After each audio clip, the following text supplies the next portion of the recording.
Welcome back to my channel, and if you're new, hi, I'm Olivia, and I'm starting a new series today called Mystery of the Month, where every month I'm going to cover an unsolved case, an unexplained event, or one of the many mysteries in the world that just hasn't been solved yet. Because for every mystery, there is someone somewhere who knows the truth. Perhaps that person is watching, perhaps that person is you. So, who killed Karen Silkwood? But before we unravel that, we need to understand who Karen Silkwood was and why someone would want to kill her. Born on February 19, 1947, she was raised in Nederland, Texas. She grew up strong-willed and intelligent with a keen interest in chemistry, though she didn't get farther in her scientific pursuit than her first year in college before she dropped out to get married in 1965 and have 3 children.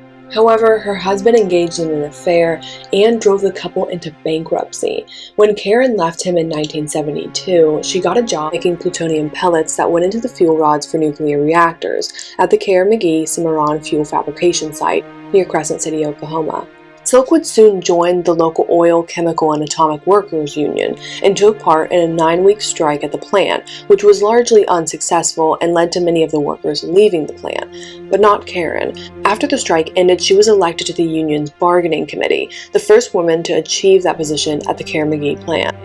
She was assigned to investigate health and safety issues, which at a nuclear fuel production plant is a pretty important job, and it's also what set in motion the chain of events that led to her death. She found numerous violations of health and safety regulations, including exposure of workers to contamination, faulty respiratory equipment, and improper storage of samples. She also believed the lack of sufficient shower facilities could increase the risk of employee contamination. Soon the union threatened litigation and came out with a statement saying, "The Carnegie plant has manufactured faulty fuel rods, falsified product inspection records, and risked employees' safety." In the summer of 1974, Silkwood testified to the Atomic Energy Commission about having been contaminated, alleging that safety standards had slipped because of a production speed-up. Chief among these allegations were the lack of training given to employees, failure to minimize contaminations, and poor monitoring, including the finding of uranium dust in the lunchroom.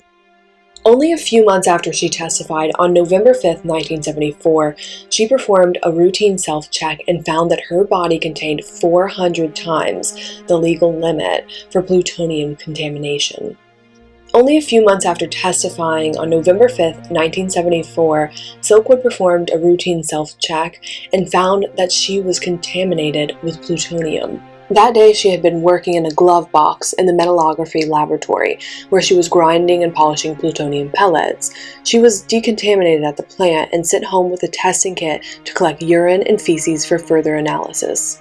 No plutonium was found on the surfaces in the room where she had been working, and filter papers from the 2 air monitors in the room showed that there was no significant plutonium in the air. Strangely, the gloves she was wearing that day were found to have plutonium in areas that had come into contact with Silkwood's hands. There were no leaks from the outside. That suggests that the contamination had come from somewhere else other than inside the glove box. And if you're thinking that sounds suspicious, you would be correct. The next day she performed only paperwork duties, but again, she tested positive for plutonium. She was given another, more intensive decontamination. At her request, a technician checked her locker and car, but found no contamination. On November 7th, she was found to be dangerously contaminated. So much, in fact, that when she breathed, contaminated air was coming out of her lungs. The Carnegie health physicist accompanied her back to her home and found plutonium traces on several surfaces, especially in the bathroom and the refrigerator. When asked how the contamination had gotten into her apartment, Silkwood suggested that it may have been from when she produced a urine sample that morning. She had spilled some of the urine in the bathroom. She wiped off the container in the bathroom floor with a tissue, but later she had taken a package of bologna from the refrigerator intending to make a sandwich for her lunch, but then carried the bologna into the bathroom and laid it on the closed toilet seat. She remembered that she had part of her lunch from November 5th in the refrigerator at work and decided not to make the sandwich, so she returned the bologna to the refrigerator. When her house was stripped and decontaminated, some of her property was destroyed in the process. On November 11th, Silkwood, her boyfriend Drew Stevens, and her roommate Sherry Ellis were sent to the Los Alamos National Laboratory for in-depth testing to determine the extent of the contamination in their bodies. Ellis and Stevens were informed that their tests showed a small but insignificant amount of plutonium in their bodies. Silkwood, however, showed contamination in her lungs. Questions soon arose over how Silkwood became contaminated over this 3-day period. Karen began to suspect that she had been purposely contaminated by Karen McGee for her efforts to expose them, while the company began to say that Karen had exposed herself in an effort to make them look bad. Though I would think there are probably easier ways to expose a company than to purposely contaminate yourself with one of the most lethal substances in the world. After returning to Oklahoma on November 12th, Silkwood and Ellis reported for work the next day. By this time, Silkwood had assembled documentation for her claims, including company papers. She decided to go public with this evidence and had contacted David Burnham, a New York Times journalist who had an interest in her story. On November 13th, 1974, Silkwood attended a union meeting at the Hub Cafe in Crescent, Oklahoma. Another attendee at that meeting later testified that Silkwood had a binder and a packet of documents with her. Silkwood got into her car and headed alone for Oklahoma City, about 30 miles away, to meet up with Burnham and Steve Wodka, an official of her union's national office. At the end of the meeting at about 7 p.m., she left in her car alone. At 8:05 p.m., Oklahoma State Highway Patrol was notified of a single-car crash 7 miles south of Crescent. The driver, Karen Silkwood, was dead at the scene. She was just 28 years old. Her body was found inside the car, which had run off the road and struck a culvert on the east side of State Highway 74. An Oklahoma State trooper who investigated the accident reported that Silkwood's death was a result of a classic one-car sleeping driver accident. The trooper at the scene remembers he found 1 or 2 tablets of the sedative methaqualone, also known as Quaalude, in her car, and he remembers finding cannabis. Later, blood tests performed as part of the autopsy showed Silkwood had taken almost twice the recommended dosage of Quaaludes for inducing drowsiness. About 50 milligrams of undissolved Quaalude was also found in her stomach. The police report indicated that she fell asleep behind the wheel. But there are huge inconsistencies with her case.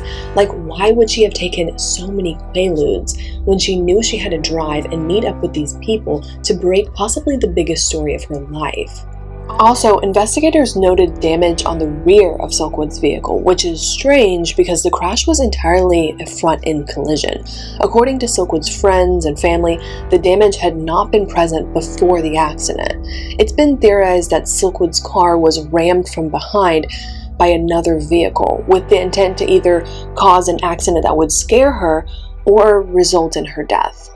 Skid marks from Silkwood's car were present on the road, suggesting that she was trying to get back on the road after being pushed from behind. A microscopic examination of the rear of Silkwood's car showed paint chips that could have only come from a rear impact by another vehicle. Silkwood's family claimed to know of no accidents of any kind that Silkwood had had with the car. It was new when she purchased it, and there were no insurance claims filed on that vehicle. Probably the biggest issue is that the documents she was seen getting into her car with after the union meeting were missing, and they've never been found. Silkwood's relatives also confirmed that she had taken the missing documents to the union meeting, and they revealed she had received several threatening phone calls very shortly before her death. Because of the concerns about contamination, the Atomic Energy Commission and the state medical examiner requested an analysis of Silkwood's organs be done by the Los Alamos Tissue Analysis Program. They found radioactive contamination in her lungs, suggesting the plutonium had been inhaled.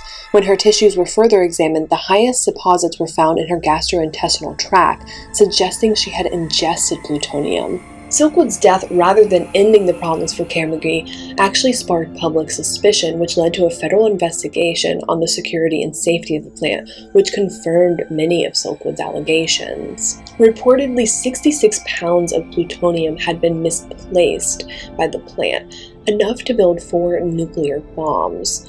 Karen McGee closed its nuclear fuel plant in 1975. Silkwood's father, Bill, and her children filed a lawsuit against Karen McGee for negligence on behalf of her estate. The trial was held in 1979 and lasted 10 months, the longest up to that point in Oklahoma history. The family's lawyers were harassed and even physically assaulted. The defense painted Silkwood as a troublemaker who contaminated herself. The jury didn't buy that though, and rendered a verdict of $10.5 million in punitive damages. However, an appeal in federal court reduced that to $5,000, the estimated value of Silkwood's losses in property from the decontamination. Then, in 1984, the U.S. Supreme Court restored the original verdict in Silkwood v. Kerr-McGee Corporation. Rather than continue the legal battle, Kerr-McGee settled out of court for $1.38 million, but admitted no liability. It's been suggested that by uncovering safety issues at the plant, Silkwood had inadvertently stumbled upon a plutonium smuggling operation that involved top government agencies and foreign powers, and she was silenced for it. But the truth of what happened on the night of November 13, 1974 may never be known. But what is clear is that her death changed the nuclear industry, and she became a legend among whistleblowers. And that is the mysterious case of Karen Silkwood. And if you'd like to hear more stories like that, please subscribe.